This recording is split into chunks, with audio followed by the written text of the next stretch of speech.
Hey everyone, it's Michael with Stow-Kent Chiropractic. I'm here with Angie and we're going to talk about her knee treatment. So, what brought you to our clinic? I came to the clinic because I was having knee pain from about December until end of April. End of April? Mm-hmm. Okay. So, what have you done in the past to help your knee?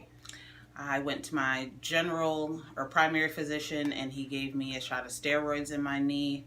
And then I made an appointment with the orthopedic because I was having trouble going up and down stairs.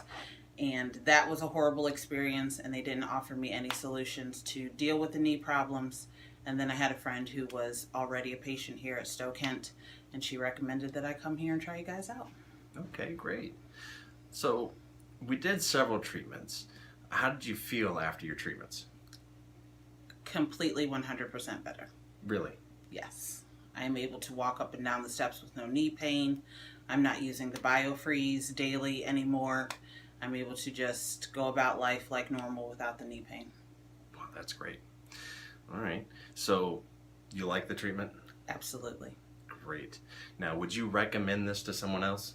Absolutely, and I have already. You have already? I have to many people. Oh, well, good. Mm-hmm. Look forward to working with them. I hope so. All right, guys. Take a look at our website and learn more about our knee treatment.